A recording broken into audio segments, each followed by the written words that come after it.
Sorcerer is the most gimmicky class to tank with. It has access to very unique tools, making it the best class in some situations, while at the same time being at least decent in other situations. So whether you're drawn to it because of the battle mage class fantasy or simply looking for a strong class from a purely gameplay perspective, you're in the right place. Because in this video I'll show you how to build and play a Sorcerer tank in Elder Scrolls Online. Sorcerers have one of the best damage shields out of all classes, second only to Arcanists. The Hardened Ward will shield you for 44.3% of your max HP, while most other damage shields in the game scale to roughly 31% of max HP. If you do not have a pet summoned at the moment of casting it, and most of the time you won't, it will also heal you for 15% of max HP, which makes it super easy to survive. You have access to Dark Deal, which allows you to trade magicka for stamina. It has a 1 second channel time during which you cannot block, so it can be dangerous, but if you know a certain fight well, and you know the time windows during which it's safe to not hold block, proper use of Dark Deal will make managing stamina trivial. You also have access to Bolt Escape, more commonly called Streak, because that's the morph people use in PvP. It will allow you to teleport around, making Sorcerer great for more mobile fights. In terms of supporting the group, you have access to the Summon Charge Achenak ultimate, which allows one of your teammates to use a synergy that grants everyone around them Mage or Berserk, increasing their damage tone by 10. And it's a very rare buff, with few other sources. The Achenak will also constantly apply the Concussed stats effect, which applies minor vulnerability, which increases enemies' damage taken by 5%, and can be used in combination with Lightning Elemental Blockade, to also provide off balance, which can trigger the Exploiter champion point. You'll be able to use this Achenak or any other ultimate more frequently, thanks to the Power Stone passive, which reduces the cost of your ultimates by 15%.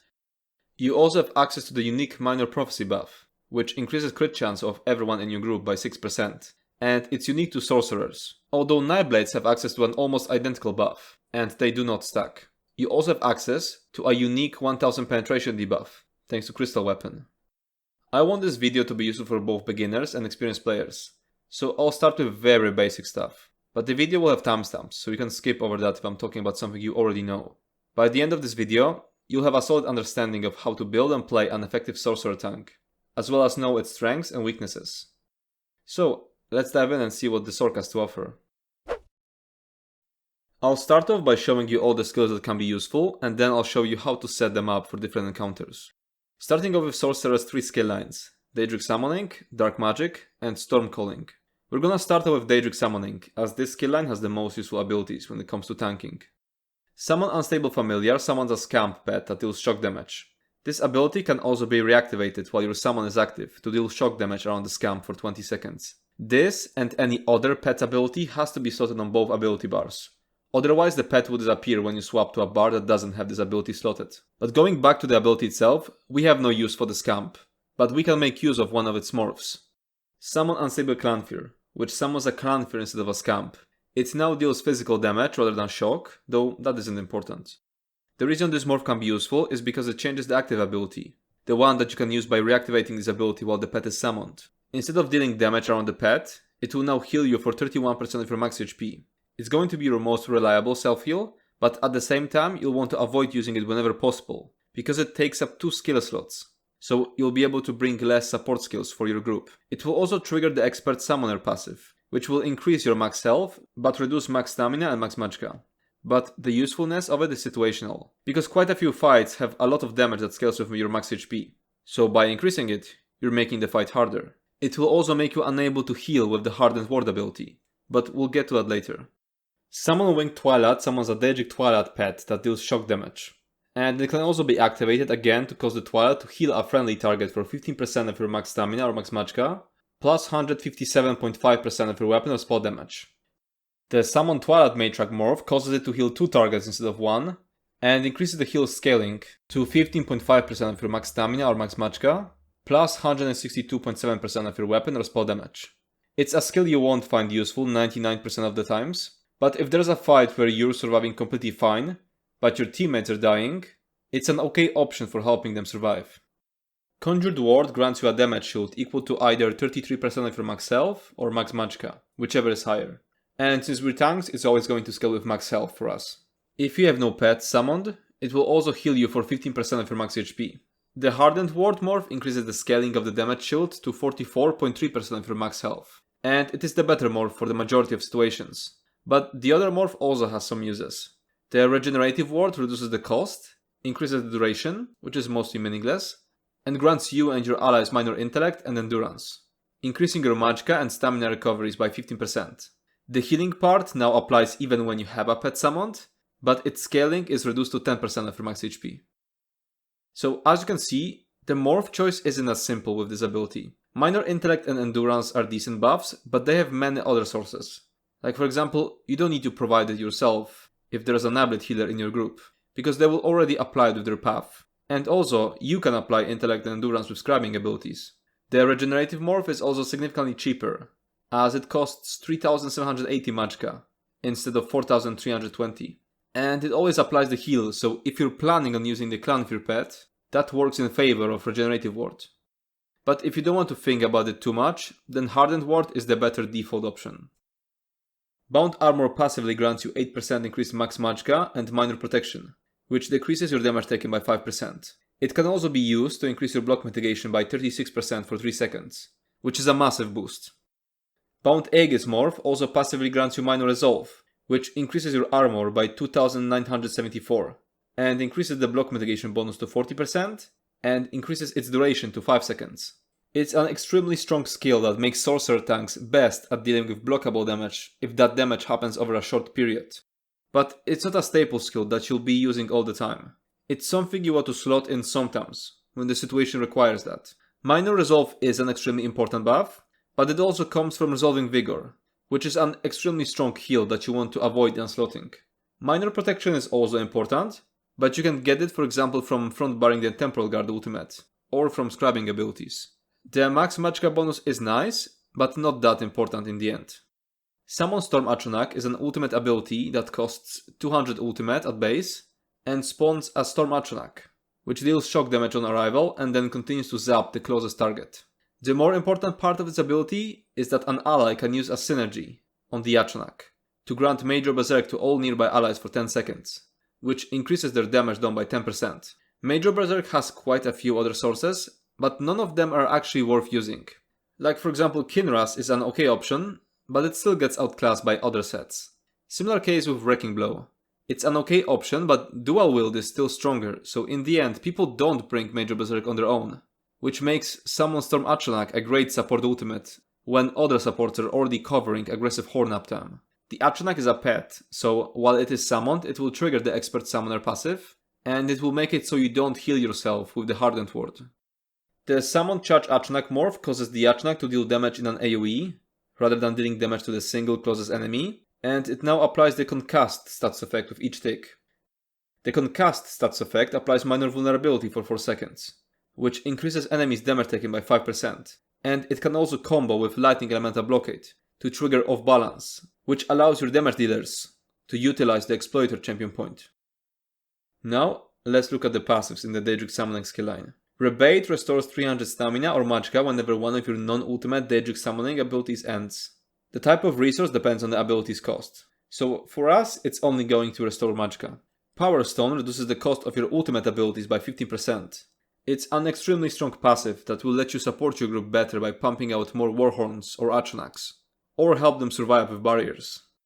Daedric Protection increases your health and stamina recoveries by 20%, while you have a Daedric Summoning ability slotted. A nice bonus to your stamina sustain, so it's definitely a passive worth taking. Expert Summoner increases your max health by 10% if you have a pet active, and increases your max stamina and max magicka by 10% if you don't have an active pet. This will be triggered at all times if you're using Clan Fear, but keep in mind that it will also be briefly activated when you use the Atronach ultimate, or Ball of Lightning, since the projectile absorbing ball is considered a pet. Next up we have the Dark Magic skill line. Crystal Shard is a simple spammable, but one of its morphs can be useful to us. Crystal Weapon morph turns it into a stamina ability that causes your next 2 light or heavy attacks to deal additional damage and apply an armor debuff to the enemy that reduces their armor by 1000. Casting this ability will also cause your next non-ultimate skill, cast within 3 seconds, to be 10% cheaper. This 1000 additional penetration isn't really needed in organized groups, because with Alkosh group, every DD in a proper build will already have enough penetration. But it can be useful in unorganized pack groups, where you most likely won't have a DD using Alkosh. and you have no way of knowing how much penetration damage dealers are bringing on their own, because they could be running some cursed setups. Encase ability snares enemies in a cone in front of you for 4 seconds, and applies major maim to them, reducing their damage down by 10%.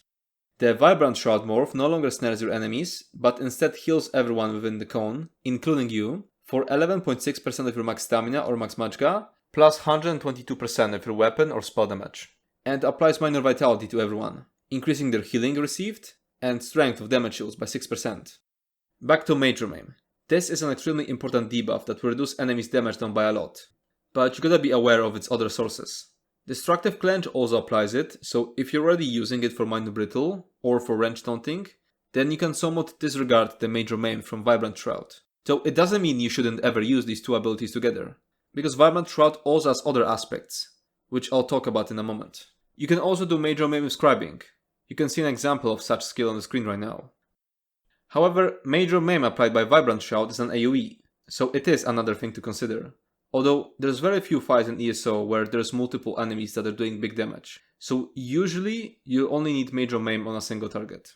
Minor Vitality is an important buff, because Sorcerer relies a lot on damage shields, and you can only reliably get it from two other sources.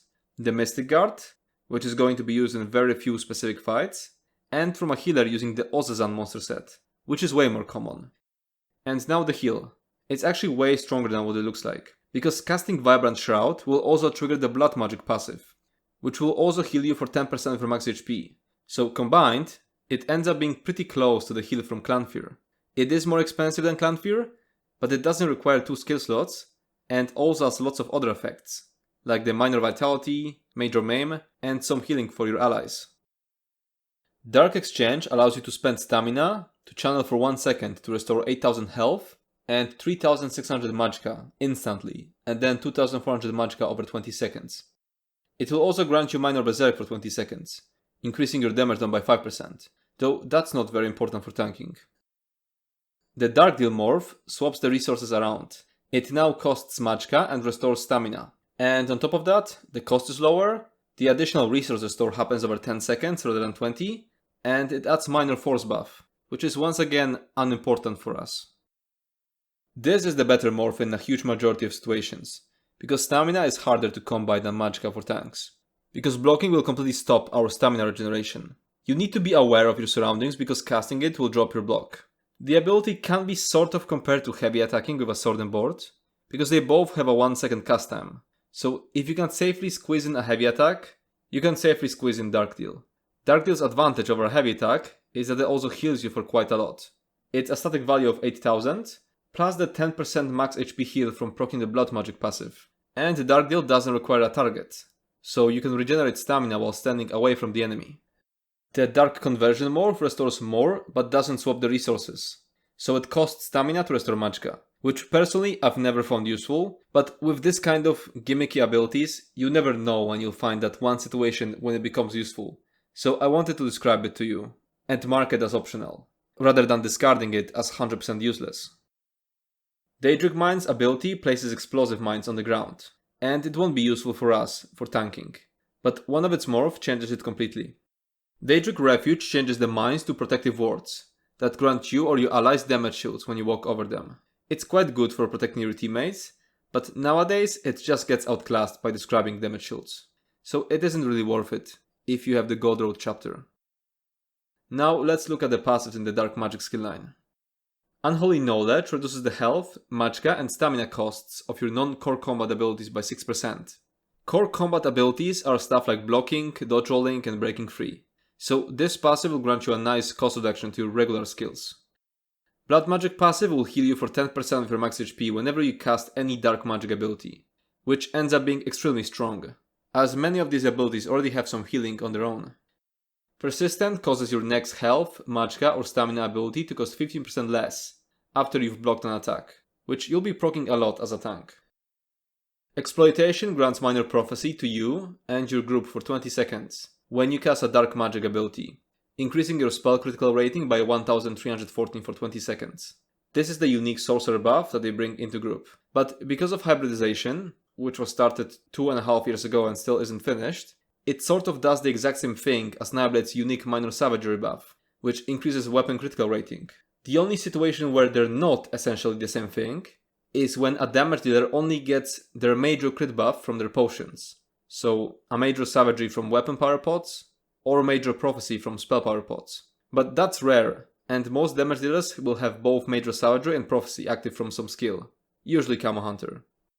So if you're the only sorcerer in your group, and there is no Nightblades, you have to make sure to keep using one of the dark magic abilities to keep up this buff. But these abilities are already super useful on their own, so in most situations, you'll be keeping up this buff without even paying attention to it. Next up we have the Storm Calling skill line. First ability we'll need is Lightning Form. It will cause us to deal shock damage around us for 20 seconds, and more importantly, grant us Major Resolve, which is a crucial buff for tanks. You need to have it up at all times. The Boundless Storm Morph will increase the duration of the damage and of the Major Resolve buff to 30 seconds, and also grant us Major Expedition for 4 seconds, increasing our movement speed by 30%, so it's a short burst of speed. This is the better morph, because the other one, Hurricane, costs stamina, and it's much better to conserve stamina for blocking and dodge rolling, and use magical skills instead, especially since we'll use enchants that will reduce cost of our magical skills. Although I don't wanna discard Hurricane completely, because it grants 20 seconds of Minor Expedition, which increases movement speed by 15%, so it's a decent option if you need constant movement speed. Lightning Splash places a damaging AoE on the ground. A nearby ally can use the Conduit synergy to deal 12% of their max stamina or max magicka, plus 126 of their weapon or spell damage, as shock damage in an AoE. It's one of the weaker synergies, so while it might be technically useful, you'll most likely never be able to fit it into your skill setup, since you cancelled better buffs or better synergies. The Lightning Flood morph allows you to do more damage with it, while the Liquid Lightning makes it last longer, which gives your teammates a bigger window of using this synergy. But the base 10 seconds should be enough anyway. Surge grants you Major Brutality and Sorcery for 33 seconds, increasing your weapon and spell damage by 20%. While active, dealing critical damage will heal you for 2550 health, up to once every 1 second. It can be a nice boost to your healing, as the Major Brutality and Sorcery will boost the healing of your Vibrant Shroud and Resolving Vigor, as they scale off of offensive stats. But keep in mind that you can get the same buff, for example from an allied Dragon Knight, through igneous weapons. The healing that procs off of critical damage can be good, especially in fights with lots of adds, because with multiple enemies, you'll be proccing it a lot even with very low crit chance, thanks to Boundless Storm and Elemental Blockade hitting constantly. You'll want to use the Critical Surge morph, which increases the healing to 3300. Bolt Escape allows you to teleport ahead, stunning enemies at your final destination for 3 seconds. Casting it again within 4 seconds will cost 33% more magicka and it stacks. This ability makes Sorcerer the most mobile tank. It's just extremely good in any fight where you need to move a lot. The stunning part can be a detriment though, because you usually don't want to stun adds, because that makes them CC immune, which makes them unable to be chained. Now here's a weird thing. You'll want to use the unmorphed version of this ability in most situations. The Streak morph also stuns enemies between your beginning and your destination. That might sometimes be useful, but the majority of the times, you want to avoid stunning adds with this. The other morph, Ball of Lightning, doesn't stun enemies anymore and absorbs projectiles behind you, but it has an important bug. The projectile absorbing ball that spawns behind you is considered a pet, so it disables the healing of your Hardened Ward. Now moving on to passives. Capacitor increases your magic recovery by 10%, so it's extremely important for tanking. Energize increases your physical and shock damage by 5%, so you don't necessarily need it. Amplitude increases your damage done against enemies by 1% for each 10% of health they have. Once again, you don't need damage passives as a tank until you have an abundance of skill points. Expert Mage increases your weapon and spell damage by 2% for each Sorcerer ability slotted. You'll need it because some of your healing skills scale off of weapon and spell damage. Now that we've covered class skill lines, let's move on to weapon skill lines. You'll only need 2 out of the 6 weapon skill lines. One-handed shield and the destruction staff. Let's start with the one-handed shield skill line. The first skill is Puncture, basically a melee taunt. It damages your target within 7 meters, causes them to attack you, and applies Major Breach, which reduces enemies' armor by almost 6000 for 15 seconds, providing around a 13% damage increase. This debuff is extremely crucial to have. Whenever you can't use Puncture, for example because you're in a double ice staff setup, you'll have to make sure there's some other source of Major Breach. The morph you'll want to use here is Pierce Armor, which additionally provides Minor Breach, which reduces enemies' armor by another 3000. The other morph, Ransack, provides Minor Protection, which decreases your damage taken by 5%. Minor Protection can also be passively obtained from the Bound Aegis, from Scribing, or from the Temporal Guard ultimate. Most of the times you'll be getting it from Temporal Guard, but if you want to bring two ultimates to choose between, you could instead get Minor Protection from Ransack. But the thing is, Minor Breach is extremely important, and it isn't that easy to keep up without Pierce Armor. So using Ransack is an option, but you need to be 100% sure that there's another reliable source of Minor Breach. It's also worth noting that you can modify Puncture with the Puncturing Remedy set, so that each cast of Puncture will heal you for 14% of your max health. Next skill is Low Slash. The base skill only provides Minor Maim, which can easily be obtained from other sources, so it's not particularly useful. However, its morph, Heroic Slash, is much more valuable. It not only applies Minor Maim, but also provides Minor Heroism to you for 15 seconds, allowing you to gain 10 ultimate per cast, allowing you to cast your ultimate more frequently. However, nowadays you can create a Scribing skill out of the Torchbearer Grimoire that provides Heroism for a longer duration, and can do other stuff, such as for example healing and a short damage reduction. Additionally, you can craft potions that provide Minor Heroism, with 100% uptime, but these require ingredients that drop from dragons, so the potions end up being extremely expensive. For example, the average price of one on PC EU server right now is around 3000 gold per potion.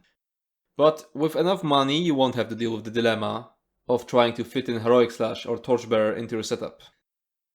The next skill is Defensive Posture, which grants you a damage shield equal to 31% of your max health for 6 seconds, and allows you to reflect one projectile that would hit you. This can be extremely useful in some encounters, such as the Locestis fight where you can deal a lot of damage by just standing away from the dragon's melee range and constantly reflecting his frostbolts. Or for example the Daedroths in the Infinite Archive. Reflecting their own firebolts back at them basically one-shots them. There's only one good morph, Defensive Stance, which reduces the cost of your block and increases your block mitigation by 10%. It's gonna be crucial for some fights, where there's lots of blockable direct damage. It's also worth noting that you can amplify it with the Defensive Position set, so that each cast of Defensive Stance will restore Magicka. And the last useful skill from this skill line is Power Bash. This ability doesn't do anything interesting, but it will be required for proccing the Void Bash 2-piece item set, which is great for trash fights, and makes stacking enemies a lot faster. It doesn't matter which morph you choose here, and honestly you might as well not waste a skill point and leave it unmorphed. Now let's move on to passives. Fortress reduces the stamina cost of your one-hand and shield abilities by 15%, and reduces the cost of blocking by 36%, which is a massive decrease. Sword and Board increases your weapon and spell damage by 5%, which will boost your healing, and increases your block mitigation by 20%. Deadly Bash increases the damage of your bashes by 500, and reduces their cost by 50%. It's a nice bonus but low priority, so you can skip it if you're short on skill points. Deflect Bolts grants you another 14% additional block mitigation, but only against projectiles. Battlefield Mobility reduces the movement speed penalty of blocking by 36%, causing you to move faster than if you were blocking with a different weapon type. The other weapon skill line you'll need is Destruction Staff. Keep in mind that most of these abilities have different effects based on the type of the staff you're using, but I'll only be talking about Frost variants, because that's the type of staff you want to use as a tank. The first skill is Force Shock. While it's just a basic damaging ability, its morph, Crushing Shock, will be essential in some fights. This is because Crushing Shock can be used as a ranged interrupt, interrupting enemies who are channeling their abilities just like a bash, except it has a 28 meter range. This will be incredibly useful in fights where the enemy is channeling mechanics from far away, and you need to interrupt them quickly. The next skill is Wall of Elements, which is absolutely essential, and you'll always want to have it in your skill setup. It places an AoE in front of you for 10 seconds, which deals a tiny bit of damage, grants your allies a damage shield against projectiles, and applies 40% slow, and Minor Breach, to enemies that are chilled. Minor Breach provides almost 3000 penetration, and we already talked about it when covering Pierce Armor. But the main reason why you'll need Wall of Elements in every skill setup is different. Every weapon skill applies enchantments of the weapon is being used with. You will want to use the Crusher enchantment on your Ice Staff, which combined with the Infused Weapon trait, will reduce your enemy's armor by 2108 for 5 seconds, with a 5-second cooldown. Since Wall of Elements ticks every second, it will constantly proc Crusher whenever it's off cooldown, allowing you to provide 100% uptime on that armor debuff. Most of the times, you'll want to use the Elemental Blockade morph, which increases the size of the AoE and increases its duration from 10 to 15 seconds. But the other morph, Unstable Wall of Elements, also has some uses. And that's because it also provides a damage shield when it expires. So you can spam it to constantly apply a decent damage shield against projectiles to your teammates. This can be useful in, for example, the Blackrose Prison Arena or in the new Lucent Citadel trial. Next useful skill is Destructive Touch, or rather its morph, Destructive Clench, which is a taunt. It has a 28 meter range and always applies the Chilled stats effect, which in turn applies Minor Maim for 4 seconds, and also Minor Brittle for 4 seconds, if you're wielding an Ice Staff. And it will also apply Minor Breach for 4 seconds, if your enemy is standing inside Wall of Elements. Minor Maim, as I said many times before, has many other sources, so it's not that important. Minor Brittle can be more easily provided by Arcanist's Rune of the Colorless pool, which lasts 5 times as long, but you won't always have an Arcanist in your group. Minor Breach provided by this ability can be useful if you're using double Ice Staff setup, and you don't have access to Minor Breach from Pierce Armor. The most important part of the skill, however, is that it applies Major Maim for 5 seconds, which decreases enemies' damage done by 10%. It's a massive boost to your and your team's survivability, and Major Maim doesn't have many other reliable sources, which is why Destructive Clench is so important. Next skill is Weakness to Elements, which applies Major Breach to your enemy for 30 seconds, which decreases their armor by almost 6000. It's the same debuff as the one applied by Puncture. The first morph is Elemental Drain, which extends the duration from 30 seconds to 60 seconds, and applies Minor Magicka Steal, which causes you and your allies to restore 168 Magicka every second, while attacking the affected enemy. Minor Magicka Steal is important, but it also gets applied by the Overcharge stats effect, which has a chance to be procced by any magic damage, which means that your damage dealers will most likely keep it up by themselves anyway, so it isn't that useful. The second morph is Elemental Susceptibility, which applies Burning, Chilled, and Concussed stats effects every 7.5 seconds. Burning applies a damage over time, which won't deal much damage with tank stats. Chilled applies Minor Maim, and additionally Minor Brittle for 4 seconds, if you're wielding an Ice Staff, and Minor Breach if the enemy is standing in Frost Wall of Elements. Concussed applies Minor Vulnerability for 4 seconds, which increases enemies' damage taken by 5%, and applies Off Balance if the enemy is standing in Lightning Wall of Elements. So, this skill will provide 53% uptime of Minor Vulnerability on its own, and also Minor Brittle if you're holding an Ice Staff. Another thing to consider is Minor Vulnerability and Minor Brittle can be applied by other members of your group. Wardens and Arcanists can take care of these debuffs and provide better uptime than you would with Elemental Susceptibility. But if they're absent in your team composition, then 53% uptime from Elemental Susceptibility is better than nothing. Another reason to use this skill could be providing consistent concussion in order to trigger lightning elemental blockades of balance. But this is only useful in very organized groups, because your damage dealers need to use the Exploiter champion point to make use of it, which isn't something people usually use by default. And the last useful skill from the skill line is Impulse. When activated, it causes an explosion around you, dealing frost damage and applying minor protection to your allies for 6 seconds, reducing their damage taken by 5%. Its morph, Pulsar, additionally inflicts minor mangle on small enemies, reducing their maximum health by 10%. This is extremely useful since as a tank, you're often the first to engage with enemies. By using Pulsar at the start of a fight, you can instantly shave off 10% of your enemy's health. It's important to note that this effect doesn't work against bosses and elite adds, but it shines in trash fights. Additionally, the Pulsar morph triples the chance to proc stats effects. When combined with the Charge trait on your Ice Staff, you'll have an almost 70% chance to proc the Chilled stats effect on every enemy around you. This, in turn, synergizes with your Wall of Elements, since chilled enemies inside of it will get debuffed with Minor Breach, which reduces their armor by almost 3000, and a 40% movement speed reduction. As for Destruction Staff passives, it's important to note that you'll actually want to skip one of them. The Trifocus passive can actually be a detriment to your sustain. This passive causes your heavy attacks to grant you a damage shield, and makes your block cost Magicka instead of stamina, when wielding an Ice Staff. While the damage shield could be useful, the downside is that blocking with Trifocus completely stops your Magicka recovery, instead of your stamina recovery. And since most of your skills cost Magicka, using Trifocus could result in a shortage of Magicka, and leave you with nothing to spend your stamina on. The Penetrating Magic passive causes your Destruction Staff abilities to ignore 2974 spell resistance, so it's not necessary for tanking. Elemental Force increases your chance to proc stats effects by 100%, and it's crucial to have.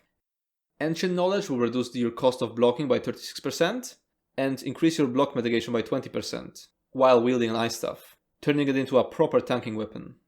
Destruction Expert causes you to restore 3600 magicka whenever you get a killing blow with a Destruction Staff ability. It also causes you to restore 1800 magicka when you absorb damage with a Destruction Staff damage shield once every 10 seconds. You won't be getting many killing blows as a tank, so the first half of this passive is useless, but you'll be getting some magicka back from the damage shield you apply with Wall of Elements.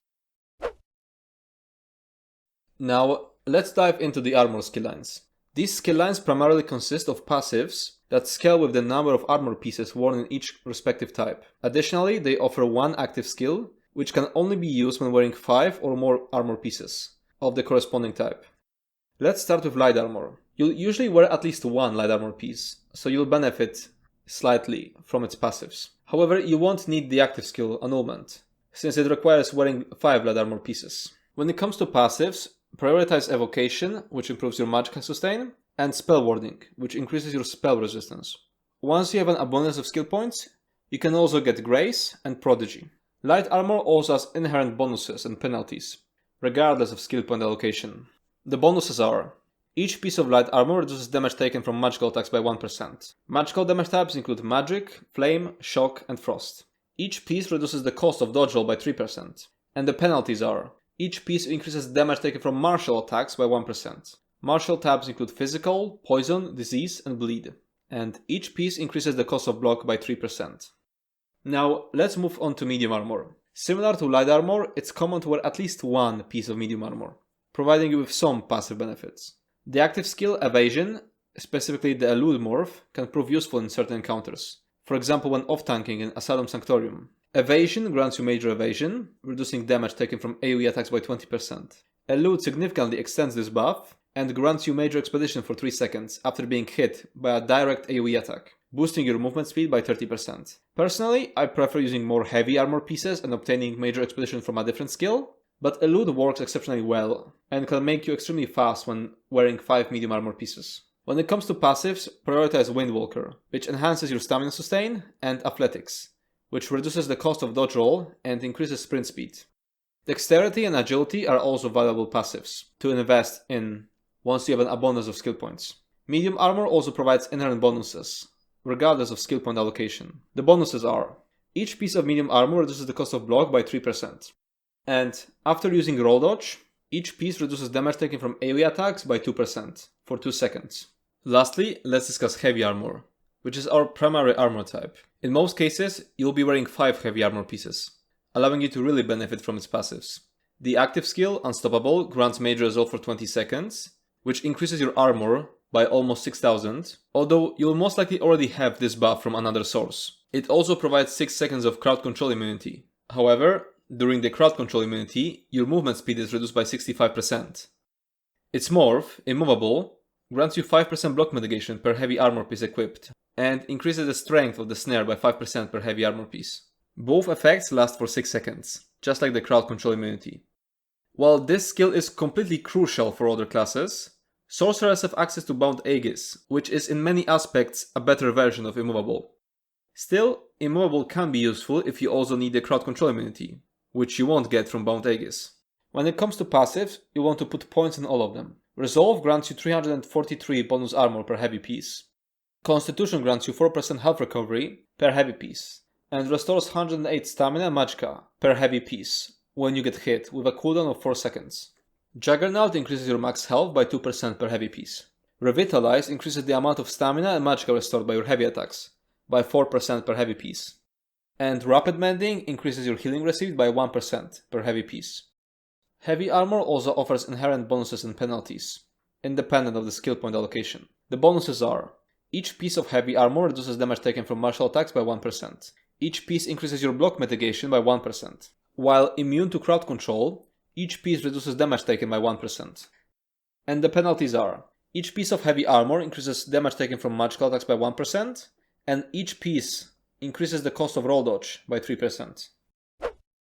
Now moving on to guild skill lines, and starting with the Fighter's Guild. The first skill is Silver Bolts, which is a simple range spammable. It's not really useful on its own. However, it can be morphed into Silver Leash, which will pull an enemy towards you, snare them, and taunt them if they haven't already been taunted. Up until recently, it was an absolutely fundamental skill for tanks, but nowadays it's just a stepping stone until you unlock the Scribing chain, which is much better. But depending on your script RNG, you will most likely unlock Silver Leash before the Scribing chain.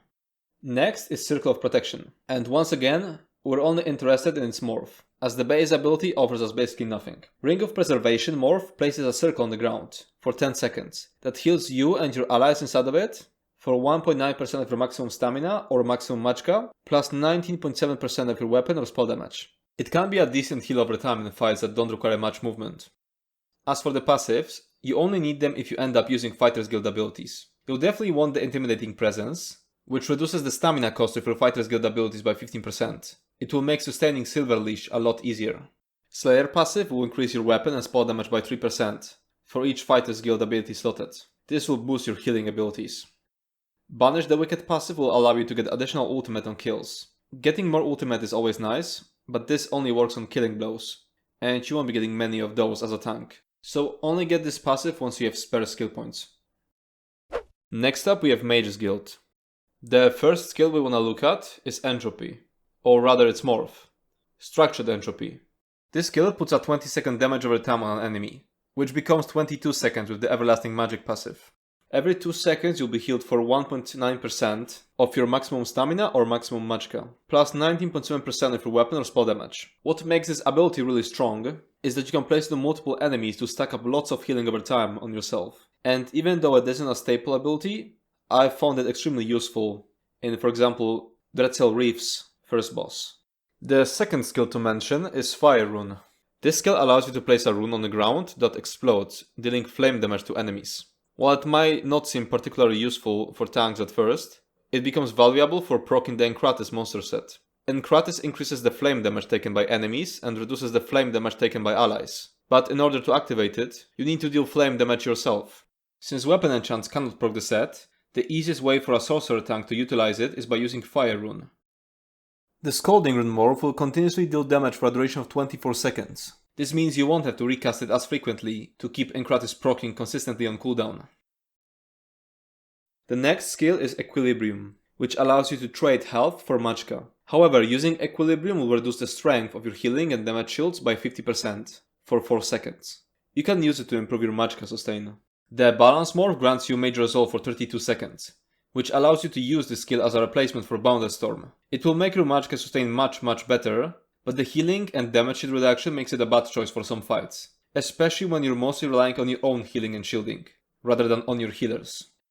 If you're going to use any Mage's Guild skill, you should get the Mage Adept passive, which reduces the health and magicka cost of Mage's Guild abilities by 15%.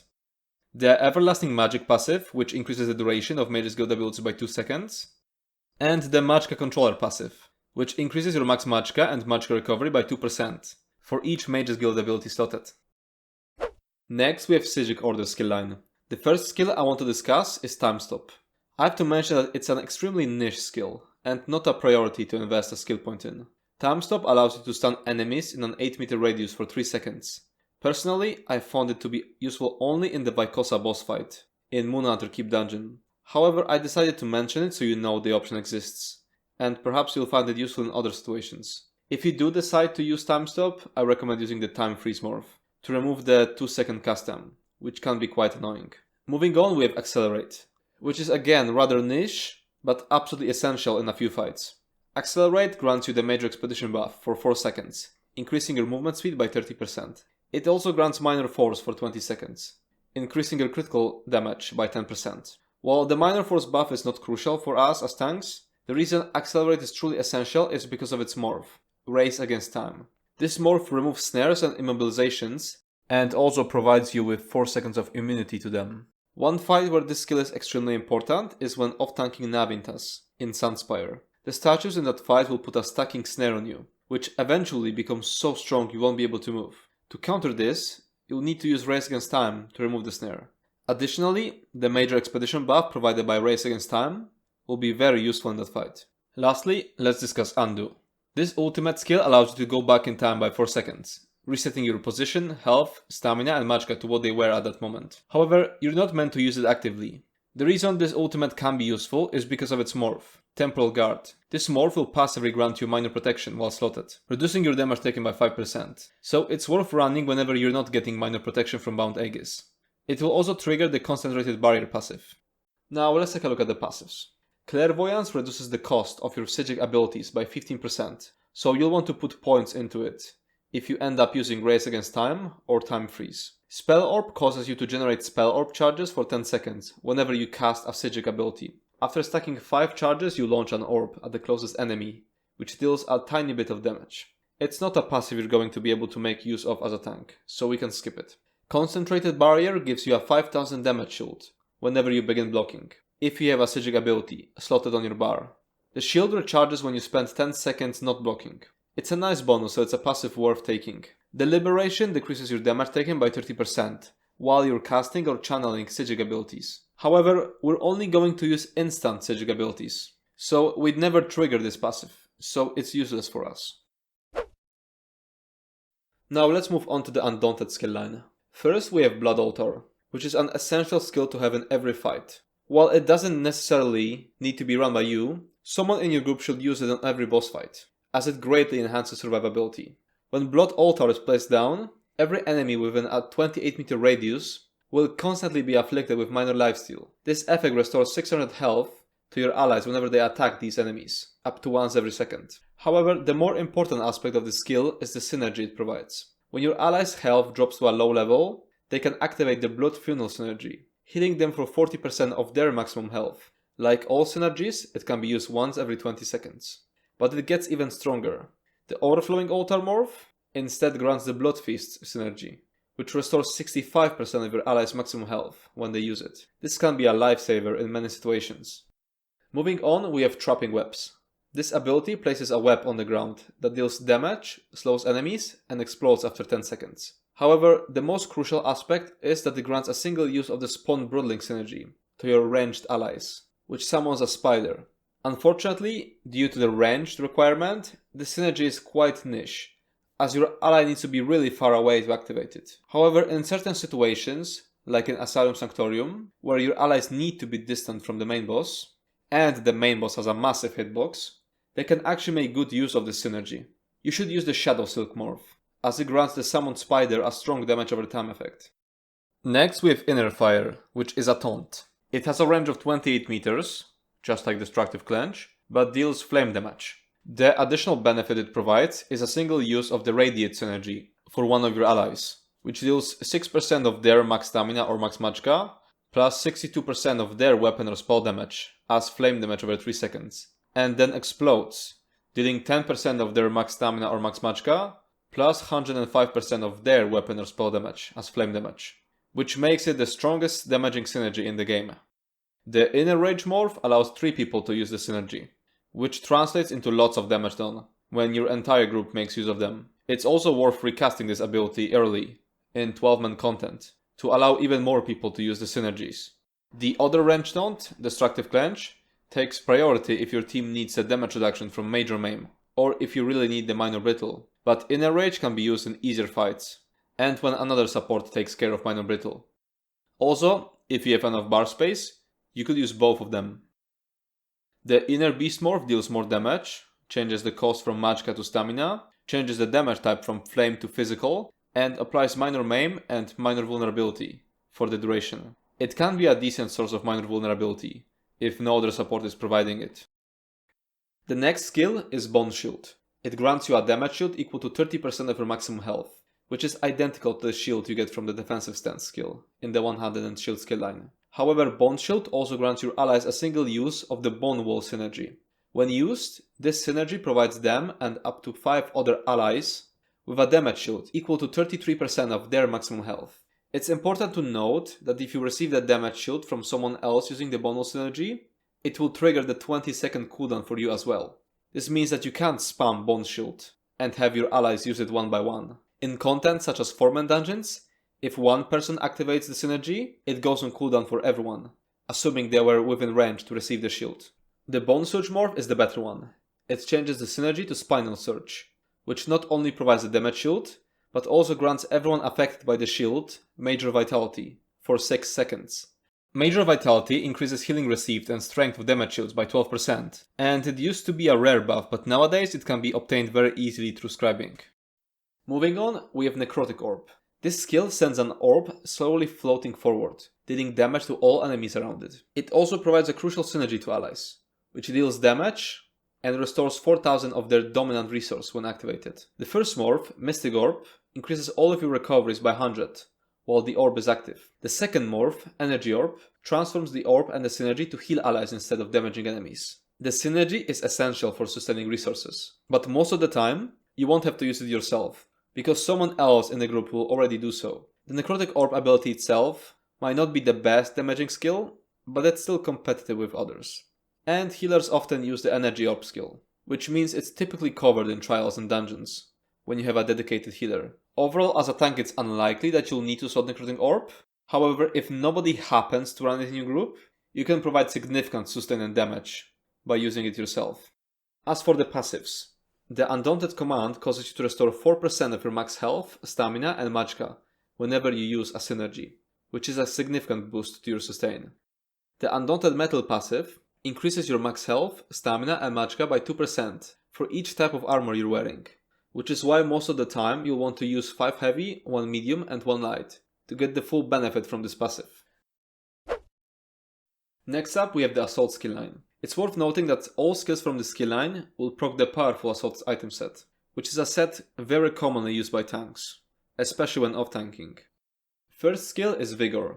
It grants you and your allies in an 8 meter radius a 10-second heal over time effect. It's a decent heal, especially in a trial environment, where your weapon damage will be buffed by other supports. It's also the skill you'll be using to proc the powerful Assault set, most of the time. The first morph, Resolving Vigor, doesn't heal your allies anymore, heals you for a higher amount in half the time, and grants you the Minor Resolve buff for 20 seconds, which increases your armor by almost 3000. Minor Resolve is essential, and even though you can obtain it through Bound Aegis, Resolving Vigor is a better skill to have in most situations, because the heal over time effect is extremely strong. The other morph, Echoing Vigor, increases the duration from 10 to 16 seconds, and increases the radius from 8 to 15 meters. You can get away with using this morph in fights, which are easy to tank, or if you're getting Minor Resolve from another source. Next skill is Rapid Maneuver. This skill grants you and your allies within 28 meters Major Expedition for 8 seconds, which increases movement speed by 30%. Keep in mind that this skill is very expensive and costs 6426 stamina without any modifiers. The morph you'll want to use is Charging Maneuver, which also grants Minor Expedition for the duration, which increases movement speed by another 15%. This morph also has its cost reduced to 6156. I use this skill in trash fights in trials, just so our group can move faster towards the next trash pack. But this is obviously not necessary, and it's just a time saver. There are however places where Charging Maneuver will be actually necessary, and not just a time saver. One example is the Lord Falgraven fight in Kain's Aegis trial. There is a mechanic where your team has to run around the arena and form a line in order to transfer a lightning bolt towards the boss, in order to interrupt him while he's channeling an ability that will eventually kill your entire team. Charging Maneuver is extremely helpful in that phase, and with 28 meter range, you should be able to reach your entire team when timed correctly. Next skill is Caltrops. It places an 8 meter AoE that deals damage and slows enemies inside of it by 50%. The reason you'll want to use it is because one of its morphs, Razor Caltrops, applies Major Breach to all enemies inside of it, reducing their armor by almost 6000, providing around a 14% damage increase. It's quite nice to use in trash packs. And last useful skill from Assault skill line, and a very important one, Warhorn. It costs 250 ultimate and applies a buff to you and all allies within 20 meters. That increases their max stamina and max magicka by 10%. This translates to roughly 2.5% damage increase. And it gets even better when it's morphed. The Aggressive Horn morph also provides Major Force for 10 seconds, increasing your allies' critical damage down by 20%. It's a massive boost to your group's DPS. When playing without healers, you'll be using this ultimate instead of Summon Charge Atronach, as the Major Force combined with the 30-second resource buff is better than just Major Berserk.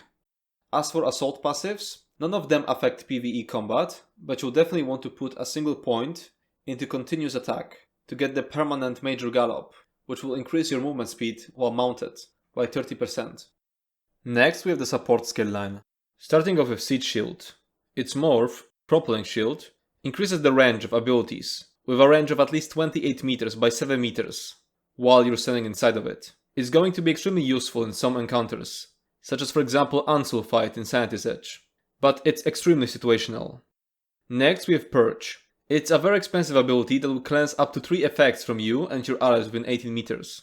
It's extremely useful in some places, such as for example the first boss in the Halls of Fabrication trial, Hunter-Killer Fabricants. You'll want to use the Efficient Purge morph to make the cost a bit more bearable. Next skill is Guard. This skill allows you to form a link between you and another group member, which transfers 30% of the damage they take to you. The link has a range limit of 50 meters. There will be fights where one of the tanks, usually the main tank but sometimes the off tank, takes significantly more damage than the other. In those fights, the tank with the easier job will guard the other tank to help them survive. One of its morphs, Mystic Guard, also provides constant minor vitality, which increases healing received and damage shield strength by 6%. It's the same buff as the one from Vibrant Shroud. Next skill is Revealing Flare, and it's an extremely important skill for a tank. Activating the skill itself exposes invisible enemies which you'll never find useful in PvE, but it also passively grants you major protection, which decreases your damage taken by 10%, which is huge. It's basically trading a skill slot for 10% damage mitigation. And last, we have the Barrier Ultimate. It costs 250 ultimate at base, and grants you and your allies within 12 meters a massive damage shield for 30 seconds. This is the best ultimate when you need to help your group survive, rather than increasing its DPS with the Horn or Atronach. The Replenishing Barrier morph is the better one. The healing you'd gain from reviving Barrier is very small, so it's better to get some ultimate from Replenishing morph, to be able to gather enough ultimate for the next barrier faster. As for support passives, you'll absolutely want the Magka aid. It will increase your Magka recovery by 10% for each support ability slotted. The other passives are strictly PvP related. Now let's talk about the Vampire skill line. Being a vampire can be situationally very useful, but you need to be aware of its drawbacks. There are 2 ways of utilizing the Vampire skill line. You can stay on stage 1 and gain access to Accelerating Drain, an ability which is a 3-second channel that generates 20 ultimate. It can be a great option, but it requires you to constantly channel, which means you cannot block, which means it's only an option in super trivial fights. Being a vampire will also allow you to use Mist Form, which allows you to dash ahead and absorb projectiles. It can be very useful in some situations. For example, in Cloud Rest, this can entirely absorb Mage's heavy attack. After morphing it to Elusive Mist, you'll also get Major Expedition and Major Evasion for 4 seconds after casting it. Being a stage 1 vampire will increase the cost of all your non-vampire abilities by 3%, increase your flame damage taken by 5%, and decrease your health recovery by 10%. You could also be a stage 3 vampire and also gain access to the Undeath passive, which reduces your damage taken by up to 30% based on missing health. Being a stage 3 vampire, however, will increase the cost of your non-vampire abilities by 8%, increase your flame damage taken by 13%, and reduce your health recovery by 60%. It's very strong, but you need to be able to play around the sustain issues it causes. And you can't really use it in fights with lots of flame damage, because that 13% on the tooltip is mostly a lie. The way it's calculated is really weird, and I made a separate video about it, but in the end you'll take something like 30% more fire damage, rather than just 13. Keep in mind you can switch between vampire and non-vampire using the armory station. You should switch the vampirism off if you don't plan on using Accelerating Drain or utilizing the Undeath passive, so you don't have to deal with the drawbacks. And the very last thing I have to mention regarding skills, or rather passives, you'll actually need one of the passives from craft skill lines, specifically from alchemy. You'll need Medicinal Use passive to increase the duration of bonuses you gain from potions. As for Scribing, it's a very vast topic, so I don't want to get too much into it as a part of this video, especially since I already made a separate video just for that. But I want to show you a few examples of very good Scribing skills, which I'm also going to keep bringing up in the next part of this video. Wield Soul with a combination of Pull, Druid's Resurgence and Vitality is a straight up upgrade to Silver Leash. It costs Magka instead of Stamina, restores resources, and grants you Major Vitality, which increases healing received and strength of damage shields by 12%, which is massive for a Sorcerer. Major Cowardice is another great option as an affix script here. Ulfsild's Contingency with a combination of Damage Shield, Gladiator's Tenacity and Intellect and Endurance is a powerful damage shield that can also shield your allies, grants everyone affected a unique 8% damage reduction, and keeps up the minor Intellect and Endurance buff, which you can already access from the Regenerative Ward, but getting them from this ability instead allows you to always use Hardened Ward Morph, which is a stronger damage shield. Soul Burst with a combination of Damage Shield, Crusader's Defiance and Courage is another good one. It's once again a powerful damage shield that can also affect your allies. The Crusader's Defiance will cleanse a single debuff each time you use a Soul Burst, which might seem like not much, but it will prevent situations where some dots stack up too high and get out of control. And Minor Courage is a very strong buff, with few other sources. Next we have Trample of Magic, Assassin's Misery and Off Balance. While in prolonged fights applying Off Balance can be taken care of by Lightning Elemental Blockade and Elemental Susceptibility, in short trash fights, the Trample Scribing skill is perfect for it. And with the Assassin's Misery script, it will apply Sundered and Concussed stats effects, which will proc Minor Breach and Minor Vulnerability for 4 seconds on top of that.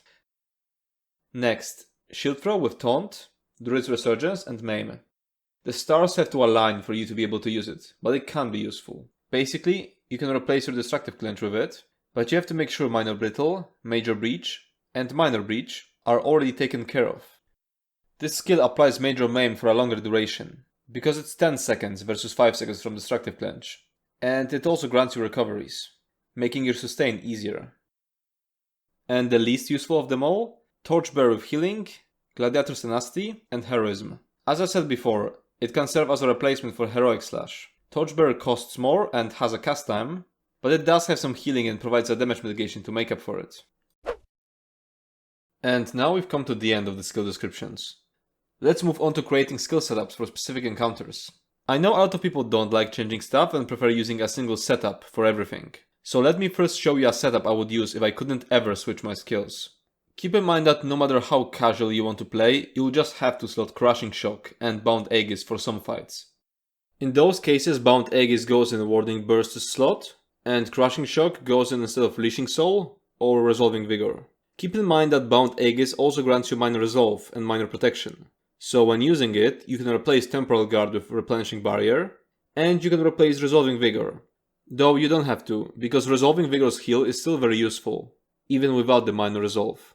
Now let's get back to making more specialized setups. It's important to know that making skill setups will vary greatly between PC and console. PC players have access to add-ons that allow them to instantly swap entire skill setups, either through keybinds or automatically when approaching a specific boss. This means that PC players can specialize their setups for each encounter, while console players will need to create setups that work effectively against both trash mobs and bosses. However, even if you can't make a setup for each specific fight on console, you can sometimes swap your stuff manually when you know you're going up against a more difficult boss fight. So you can still do better than the single setup I've shown at the beginning. Keep in mind that the setups I'm going to show are just suggestions, and some base to build off of. You will always get better results by adjusting for each fight, and in the previous part of this video, I mentioned every useful skill for you to choose from. It might seem overwhelming, it is overwhelming, but that's a great thing about ESO, that adds depth to the game, and makes it much more enjoyable when you eventually learn it. Let's start off with the trash setup for dungeons. The first, most important skill is obviously Taunt, and we're gonna use Pierce Armor. You can actually turn this into your flex slot, because you'll be able to Taunt and apply Major and Minor Breach with other skills. But Pierce Armor does it all with a single skill cast, so in the end, I am using it, but you can choose to slot something else here. Next, Razor Caltrops. It's absolutely necessary to keep up Major Breach on all enemies, and it will also slow them down by 50%. It's the skill you'll want to start fights with. Next is Dark Deal, or any dark magic ability, because you need to proc the Exploitation passive. If there is another Sorcerer in the group, you can ignore that. Dark Deal is best if you haven't unlocked Scribing Chains yet, and you need the additional stamina to sustain Silver Leash, but later you can switch to, for example, Vibrant Shroud. Next is Power Bash, the skill you'll need to activate the Void Bash item set, which will pull enemies in towards you. You'll obviously want to swap it out to something else when not using Void Bash, such as for example Revealing Flare or Defensive Stance, but any skill could go here. Next we have Hardened Ward, a massive damage hit that also heals you, that will help you survive. You could get away without it if you chose Vibrant Shout earlier, as your Dark Magic ability. In that case, this becomes your flex slot, and I'll show you later what other abilities you can put in our flex slots. As for the frontbar ultimate, we have two options. Temporal Guard will passively grant us Minor Protection, which is a 5% damage reduction, and it will also trigger their Concentrated Barrier passive. This is the one I'm using, and I think it's best because it's entirely passive, which means you'll be able to spend your ultimate points entirely with your Bagbar ultimate. The other option is Replenishing Barrier. Even if you don't end up using it, it will provide a passive 10% additional Magicka recovery through the Magicka 8 passive. On Bagbar, we'll start off with Leashing Soul. You'll need it to pull enemies in so that they can die faster in your allies' AoEs. If you don't have it yet, use Silver Leash instead, because it's absolutely crucial to have a chain ability as a tank. It's also going to be our range taunt, if you later decide not to use Frost Clench or Inner Rage. Pulsar will chill your enemies, apply Minor Maim, Minor Brittle, and Minor Mangle. It will also apply Minor Protection to your teammates. You'll need Blockade of Frost, as it will synergize with Pulsar. Blockade will apply Minor Breach and a 40% slow to all enemies sitting inside who are also chilled. Next we'll need a source of Mage Resolve, so we're going to use either Boundless Storm or Balance. Boundless Storm gives a short burst of speed, which is extremely useful in Trash, and that's what I'm using. But if you can't sustain, you should use Balance instead. As for the last slot, this one is the most flexible, but I recommend using Inner Rage. It will allow you to taunt enemies from further away, because it has a range of 28 meters, while Leashing Soul and Silver Leash are only 22, and the Radiate synergy will do massive damage, because it explodes in an AoE, and can be used by all of your group members.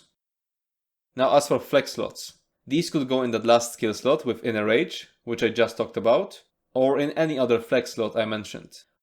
We could use Resolving Vigor, which is a very strong heal, which grants us Minor Resolve, making it much easier to reach the armor cap. It will also proc the Powerful Assault set, if you decide to use it, but you could also proc PA by moving your Razor Caltrops to the Bagbar. We could also use Overflowing Altar, which will greatly increase our group survivability. Although if you're playing with a healer, they should be the one to use this skill, not you. We could use the Magical Trample. It will apply Minor Breach, Minor Vulnerability, and Off Balance in an AoE. As for Bagbar Ultimate, it's going to depend on the other support in your group. If you're playing with a healer, they are already going to use the Aggressive Warhorn, so you should use Summon Charge Achanak. If you're playing with 3 damage dealers and no healer, you should use Aggressive Warhorn yourself instead. Now moving on to boss setups. What changes compared to the Trash setup from before? You swap out Caltrops to Ulfsild's Contingency. It's a decent damage shield for you and your allies, and also grants everyone affected a unique 8% damage reduction and minor intellect and endurance, increasing resource recoveries by 15%.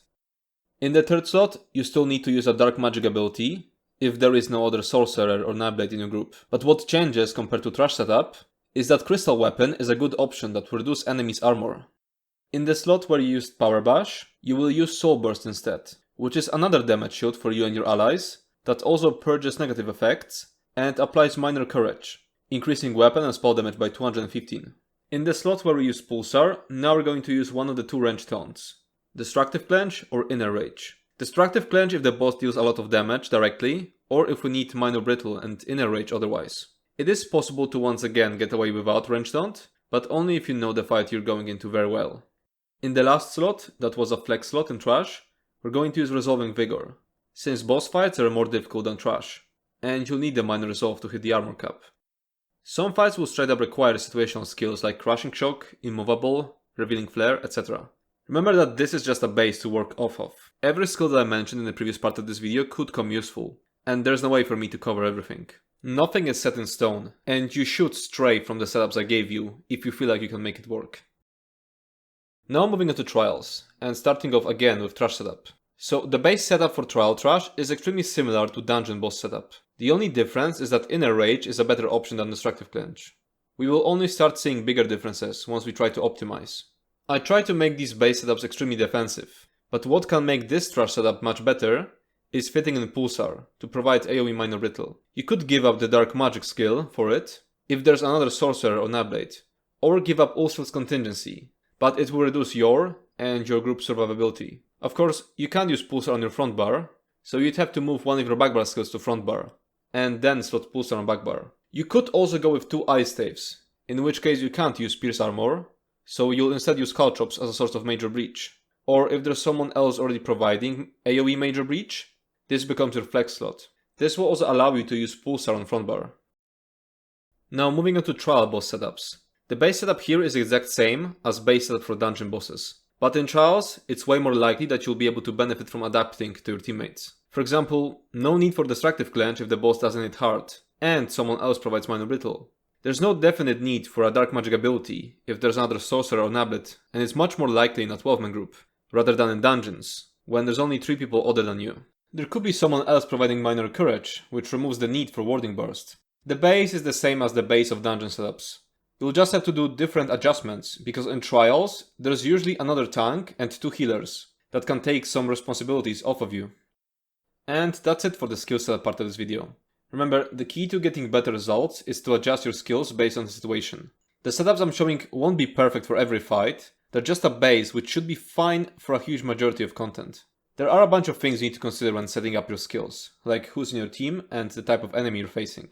So don't forget about all those niche skills that come in handy only in specific situations.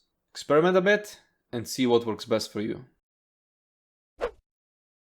Now moving on to gear. I'm gonna talk about armor weight, traits and enchants. Then the same for weapons, and then the same for jewelry. I'll talk about item sets later. One very important thing for console players. Once again, you're at a disadvantage, because you won't be able to quickly switch your gear with add-ons. So simply use the boss gear everywhere, and don't optimize for trash at all. So other than the armor passives I've talked about before, the 3 armor tabs provide different amounts of armor, with heavy providing the most, then medium, and then light. The armor value also varies depending on the body part the armor goes on. A chest piece provides the most armor, then legs, head, shoulder and boots provide the same amount, and then gloves and belt provide the least armor. You will want to almost always use at least one piece of every armor type to trigger the Undaunted metal passive from the Undaunted skill line. So most of the time, you'll be wearing 5 heavy, 1 medium and 1 light. You'll be able to fit in 2 5-piece item sets and a single 2-piece monster set that comes only in the form of head and shoulder pieces. It's easier to work on examples. So let's say we're using 2 heavy 5-piece sets, Turning Tide and Pearlescent Ward, and we're using Archdruid as our monster set. In this scenario, which is the most common one, these are the weights you're going to use. You're basically forced into heavy on 5 of those pieces, but you can use any weight you want on your head and shoulder, so you'll want light and medium to get the full value of Undaunted metal. Changing the medium piece to light will reduce your magical damage taken, thanks to the light armor bonuses, but also reduce your maximum resources, including max health, because of the Undaunted metal passive. So this approach can make sense against magic damage that scales with max HP, such as the Basse fight, but it's still better to keep the single medium piece against magic damage that doesn't scale with max HP, such as in the fight against Magia. It's impossible to show you all the combinations because there's so many variables, but let me show you 2 more examples. Let's say you're wearing Turning Tide, Olorim, and once again Archdruid. In this setup, you could shift the weights a bit and have your belt be light, because the belt provides very little armor anyway, so the difference between heavy and light is 516, while for head and shoulder, the difference between heavy and light is 1204, and you're able to have a light belt because one of your body sets is Olorim. The second example is the same, but instead of Olorim we have Powerful Assault, which is a medium set. I hope this gives you the idea. Now let's move on to traits. Out of 10 traits, we're only gonna look at 6 of them. Reinforced, which increases items armor by 16%. Nirnhound, which increases items armor by 253. Divines, which increases Mundus stone effects by 9.1%. I haven't talked about Mundus stones yet, but all you need to know for now is that this 9.1% translates into 27 additional magical recovery. Invigorating, which increases health, stamina and magic recoveries by 16. Sturdy, which reduces the cost of block by 4. And Well-Fitted, which reduces the cost of roll dodge by 6%. The first step is getting enough Reinforce and Nirnhound pieces to reach the armor cap. Reinforce becomes better than Nirnhound on pieces which have a base armor value higher than 1581.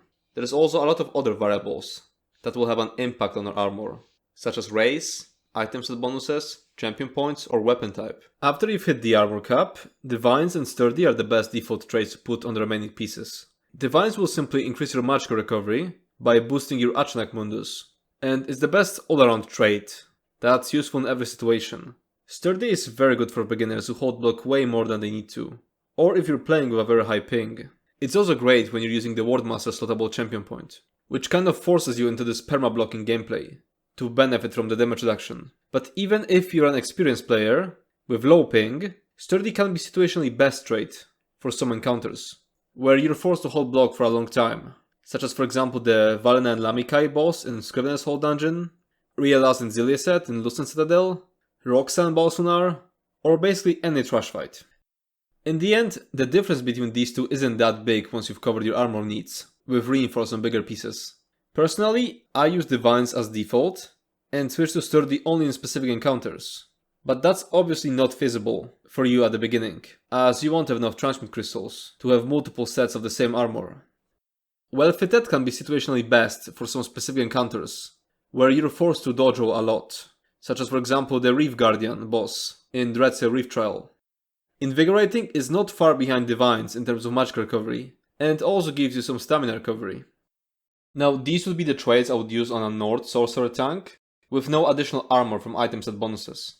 But with Fortified and Bulwark champion points, minor resolve buff from Resolving Vigor, and a one-handed and shield front bar. If I were for example an Imperial or any other race, I would need to make up for the missing armor, which I would get from Nord's Racial in the previous setup. I could do that by changing my Mundus stone to the Lady, which grants 2744 armor. I would lose a lot of magic recovery, but Lady would offset missing out on Nord's Rugged Racial, which grants 2600 armor. So we could go back to the trait setup I presented for Nord. Though with Lady Mundus, Divines isn't giving you magic recovery anymore, it's giving armor, so you should use Invigorating or Sturdy in its stead.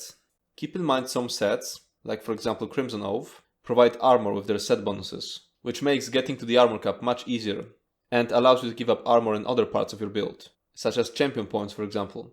I hope that gives you the idea, because usually there will be more variables, so the setups I just showed you won't be enough. Now let's move on to enchants. There are 4 types of enchants you can put on your armor: Health, Stamina, Magicka, and Tristat. Body enchants are simple and there's no situational stuff. Tristats are straight up best, but they're also very expensive, so before you can afford them, you'll want to use a mix of Health, Stamina, and Magicka enchants, so that you get roughly similar amounts of all 3 of them. Enchants on chest, legs, helm, and shield provide more, so prioritize those when upgrading to Tristats. Now we're moving on to weapons. Weapons obviously don't have weights, but they have types, and that's what we're going to start off with. As a tank you'll be using either a one-handed weapon with a shield or an ice staff on your front bar. On your back bar you'll always be using ice staff. So how to decide which one to use in a certain situation? When it comes to trash pack setups, it's very simple. You want to use one-handed shield in dungeons to utilize the Void Bar's item set, and in trials you want to use ice staff, so you can use Pulsar on your front bar. But against bosses, the choice isn't as clear. So let's compare the differences between one-handed shield and frost staff. One-handed shield gets 5% weapon and spell damage, increased block mitigation against projectiles by 14%, increased movement speed while blocking. You can regenerate both stamina and magicka with heavy attacks, because you'll have one-handed shield on front bar and ice staff on back bar. You gain access to defensive stance, which is a decent damage shield that costs stamina, and a shield will grant you 1720 armor, a body enchant, and an armor trait. A frost staff gets 100% increased chance to apply status effects, and you gain double the value of a weapon trait and weapon enchant compared to one-handed and shield. The importance of a chance to apply status effects depends on your team comp. It can be useful because shock damage has a chance to apply minor vulnerability, and frost damage has a chance to apply minor brittle. But these 2 debuffs can be much more easily provided by arcanists, who simply have to use a skill every 20 seconds. Another thing to consider is that if you're double barring ice staves, you'll most likely have the Destructive Clench skill on your front bar, which makes it easier to keep up Major Maim, which lasts only 5 seconds. And the last thing to consider is that you can generate more ultimate with an ice staff, because your decisive trait, if you decide to use it, will be twice as effective. So in the end, one-handed and shield is the easier to place choice, with better survivability, while ice staff offers better group support. If you're unsure about some encounter, you should first go with a one-handed and shield setup, since not dying is the #1 priority. Now let's move on to traits. Out of 8 traits, we're only gonna look at 4 of them. Charged increases chance to proc stats effects by 117.5% and 235% if it's a two-handed weapon.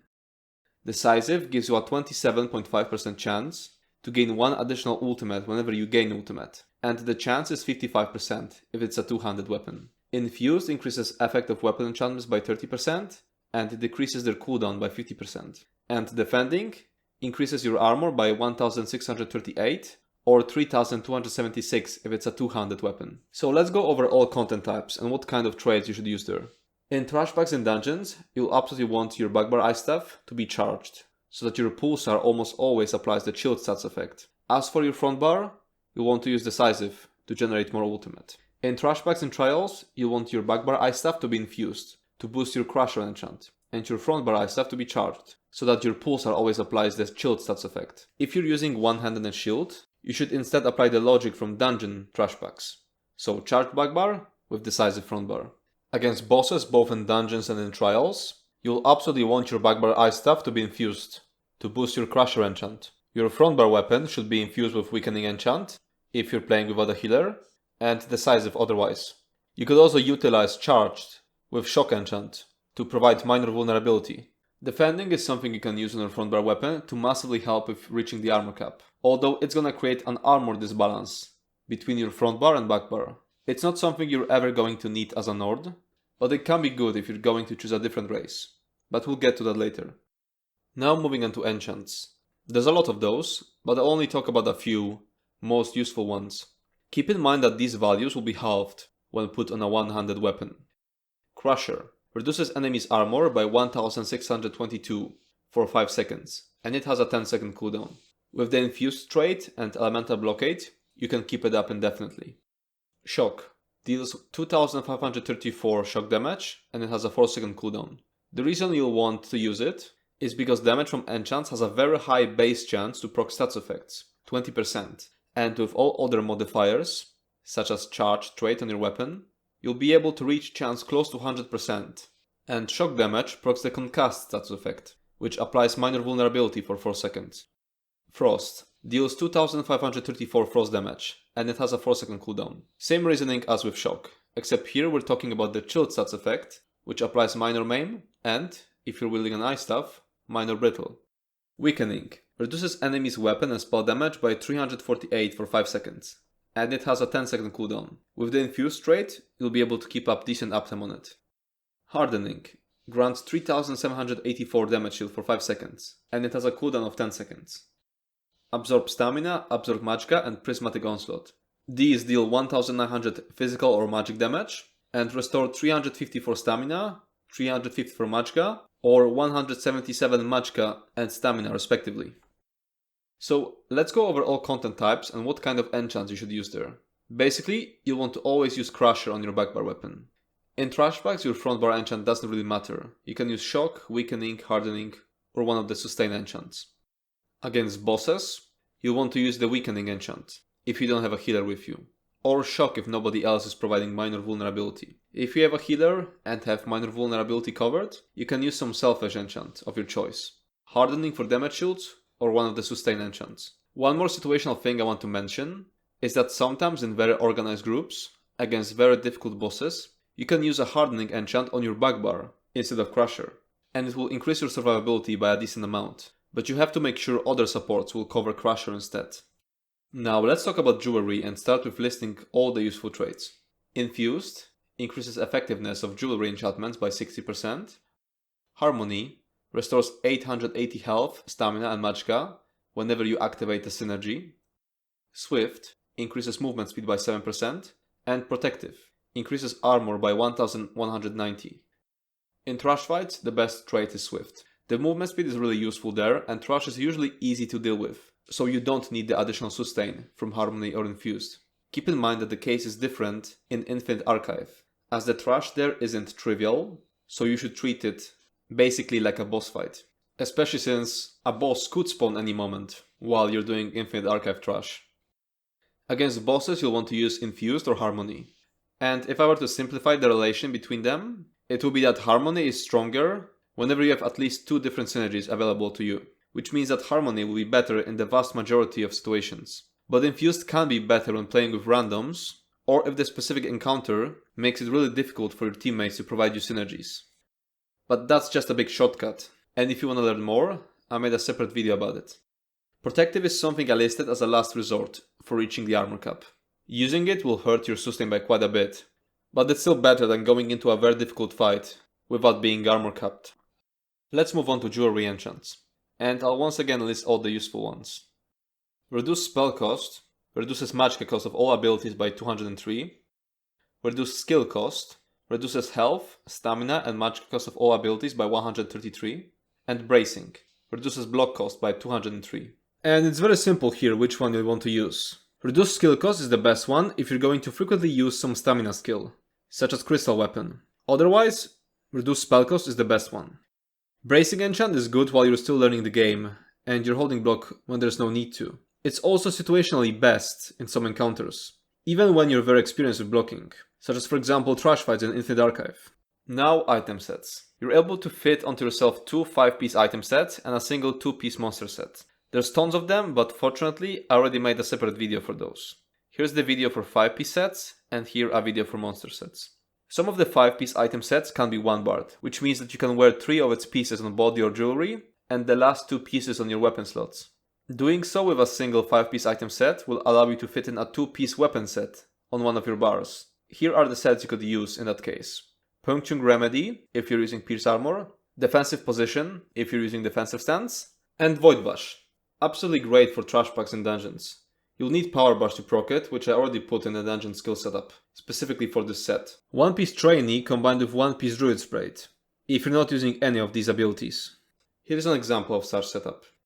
If you were to one-bar both of your 5-piece sets, and have one of them work only on your front bar, and the other one only on your back bar, you can't fit in weapon sets anymore, but you'd be able to fit in 2 more items on your body or jewelry. In this situation, it's best to use a mythic and 1 piece of the Trainee set. It's also worth noting that Trainee comes in any weight, which gives you some flexibility. There are a few useful mythics for tanking.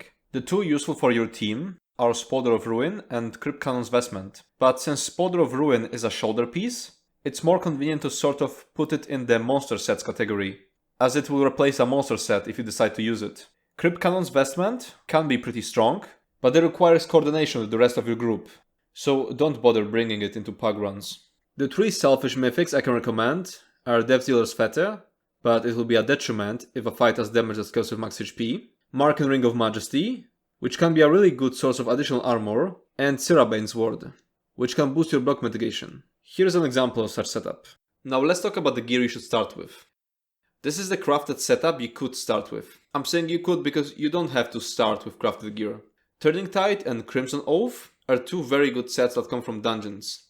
And normal difficulty dungeons are relatively easy, so if you want you can skip the crafted set phase and go farm these dungeons while wearing some random gear you've got from questing.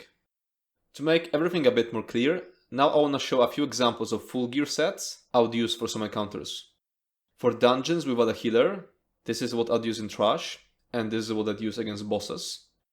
For dungeons with a healer, this is what I would use in Trash, and this is what I'd use against bosses. For pack trials, this is what I would use as a main tank, and this is what I'd use as an off tank. But there really is no good way around making a build for random groups, so don't think too much about it. And feel free to run any other set if you don't have those yet. In organized groups, you will simply wear whatever your rally tells you to. Now moving on to champion points.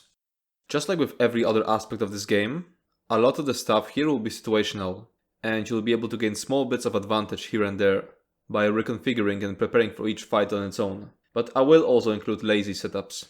The green tree doesn't impact combat, but I just want to mention that the Steed's Blessing slottable, which increases your out of combat movement speed by 20%, is a very good one to have for moving between trash packs. This is the order in which you should progress your blue tree. The useful blue slottables are Ironclad, which reduces damage taken from direct damage attacks by 6%, Unassailable, which reduces damage taken from area of effect attacks by 6%, Duelist's Rebuff, which reduces damage taken from single target attacks by 6%, Enduring Resolve, which reduces damage taken from damage over time attacks by 6%, Bulwark, which increases your armor by 1900 while you have a shield or frost staff equipped, which should be at all times anyway, and Focused Mending, which increases your single target healing by 10%. It can boost your Resolving Vigor and Hungry Scythe. If you don't want to think too much about it, the general best setup is Ironclad, Duelist's Rebuff, Enduring Resolve, and Bulwark. But you can get a lot more out of it by adjusting to the situation. So here's a few tips on how to set it up. You'll want to use all slottables that correspond with the type of damage you'll take in a specific encounter. For some you'll have to use all 4 of them, but for most of them 3 will be enough, which enables you to use Bulwark to increase your armor by a fair bit. This enables you to shift armor somewhere else. For example, you could use different armor traits, different skills, or you could use Focus Mending to boost your healing. Red tree is the more complicated one. This is the order in which you should progress it. Useful red slotables are Mundus Vitality, which increases your max health by 1400, Fortified, which increases your armor by 1731, Rejuvenation, which increases your health, stamina and magic recovery by 90, Celerity, which increases your movement speed by 10%, Bastion, which increases the strength of your damage shields by 15%, Shieldmaster, which decreases the cost of your damage shields by 10%, Bracing Anchor, which increases your block mitigation by 20% and reduces your movement speed by 16%, Wardmaster, which reduces your damage taken by 10% while blocking under the effect of a damage shield, Sustained by Suffering, which increases your health, stamina and magical recovery by 150 while you have a debuff on yourself, and On Guard, which increases your block mitigation by 10% while under the effects of crowd control immunity. And some extremely niche ones, but ones I still want to mention, are Arcane Alacrity, which reduces cost of your dodge roll by 800 while under the effect of a damage shield, and Expert Evasion, which grants you a free dodge roll once every 30 seconds. If you don't want to think too much about it, the general best setup is Mundus Vitality, Fortified, Bracing Anchor, and Bastion. But you can get a lot more out of it by adjusting to the situation. So here's a few tips on how to set it up. Bastion will boost shield values of your Hardened Ward, Scribing damage shields, and Barrier Ultimate, if you choose to use them. Shieldmaster can reduce their cost, which is very useful for Barrier, since it's reducing the ultimate cost. Wardmaster will drain your stamina by forcing you to permablock, but it can be worth it in fights with absurd incoming damage that normally isn't affected by block, such as for example Flame Herald Basse. Bracing Anchor is great for fights with constant direct blockable damage. Celerity is great for fights where you have to constantly move around. It can also be used to offset Bracing Anchor's movement speed penalty. On Guard will synergize with Immovable if you choose to use it, granting you even more block mitigation during that 6-second window. Mundus Vitality is great for your survivability if a fight does not have max HP based damage. Fortified will help you reach the armor cap, and you're going to need it most of the time, unless you're wearing some gear that specifically grants you lots of additional armor, like Mark and Ring of Majesty or Crimson Oath. Rejuvenation is a decent boost to sustain when you have a slot left. Sustained by Suffering is a straight up stronger rejuvenation that only works in some fights, but there's decent amount of fights where you'll have a constant debuff on yourself. Now let's talk about the race.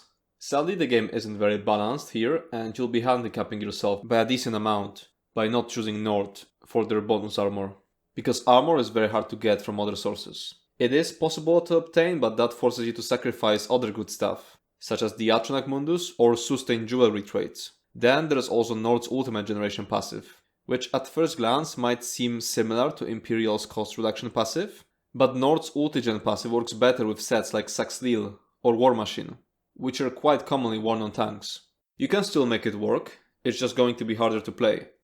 You still gotta make sure to be armor capped against the more difficult encounters, even if it means giving up the Atronach Mundus for Lady or giving up Sustained Jewelry traits for Protective. If you want to learn the differences between each race in more detail, I made a separate video about it.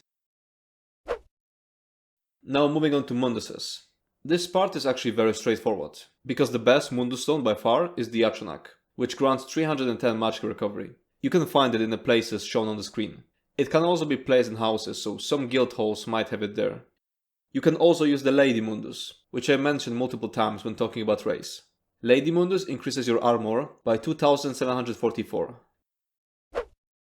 As for attributes, most of the time it's best to put all your points into health. It will increase your survivability and increase the scaling on most of your abilities. Having bigger resource capacity is useful, but not at the cost of health. The only exception is when your max magicka would be higher than your max stamina, due to for example racials or item set bonuses. In that case, you should put just enough points into stamina so that your max stamina is higher than your max magicka, so that it's considered your dominant resource, for the sake of combustion synergy. The best food is Orzorga's smoked bear haunch, which will increase your max health and all recoveries. There's also a cheaper alternative called Jewels of Misrule, which provides only slightly less stats. Sometimes it will be beneficial to lower your max health, for example during the execute phase in Cloud Rest. Candied Jester's Coin is one example of a food that's good for that. Most of the time you'll want to use the Tri-Stat potions, which restore all of your resources and boost their recoveries by 30%. You can craft them by combining Columbine, Baglos, and Mountain's Flower. A better alternative, though much more expensive, are Heroism potions, which boost your ultimate generation instead of restoring health. You can craft them by combining Columbine, Dragon's Blood, and Dragon Realm. And that's it for this video. If you have any more questions, you can comment down below or join our Discord server Wildheart. As always, feedback will be appreciated. If you enjoyed this video, make sure to subscribe to my channel and check out my Twitch. Thanks for watching and see you next time.